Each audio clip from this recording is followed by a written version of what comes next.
Hi friends, ನಾನು last ವೀಡಿಯೋದಲ್ಲಿ ಈ ಹೂವಿಂದು ಒಂದು ವಿಡಿಯೋ ಮಾಡಿದ್ದೆ ಅಲ್ಲ. ಈಗ ನೋಡ್ಬೋದು, ಅವಾಗ ಗಿಡ ದೊಡ್ಡದಿತ್ತಲ್ಲ, ಅದಕ್ಕೆ ಬೀಜ ಕೂಡ ಆಗಿತ್ತು. ಬೀಜನ ಉದುರು ಹೋದ್ಮೇಲೆ ಬೀಜನಿಂದ ಈಗ ಸಣ್ಣ ಸಣ್ಣ ಸಸಿ ಕೂಡ ಆಗಿವೆ. ನಾವೇನು ಹಾಕಿಲ್ಲ, ಅವೇ ಹೂವನ್ನ ಒಣಗ್ತಾವಲ್ಲ, ಒಣಗಿದ ಮೇಲೆ ಅವು ಬೀಜ ಬಿದ್ದ ಮೇಲೆ ತಂತಾನೇ ಇದ್ದೀವಿ. ನೋಡ್ಬೋದು, ಚಿಕ್ಕ ಚಿಕ್ಕ ಸಸಿ ಕೂಡ ಆಗಿವೆ. ನೋಡ್ಬೋದು, ಇನ್ನೊಂದು ಆಗ್ತಾಯಿದೆ. ಇದನ್ನು ಕಿತ್ತಿ ಬೇರೆ ಪಾಟ್ನಲ್ಲಿ ಹಚ್ಬೋದು, ಅಥವಾ ನೆಲದ ಮೇಲೆ ಕೂಡ ಹಚ್ಬೋದು. ಸಾಸಿವೆ, ಇದ್ರ ಬೀಜ ಹೆಂಗಿರುತ್ತೆ ಅಂದರೆ ಸೇಮ್ ಸಾಸಿವೆ ಥರನೇ ಇರುತ್ತೆ.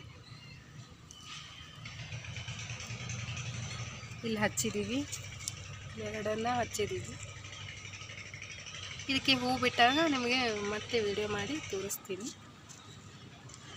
ನೆಕ್ಸ್ಟ್ ವಿಡಿಯೋದಲ್ಲಿ ಹೂ ಮತ್ತು ಅದರದ್ದು ಬೀಜ ಕೂಡ ತೋರಿಸ್ತೀನಿ. ಸೇಮ್ ಸಾಸಿವೆ ಬೀಜ ಇದ್ದಂಗೆ ಇರುತ್ತೆ.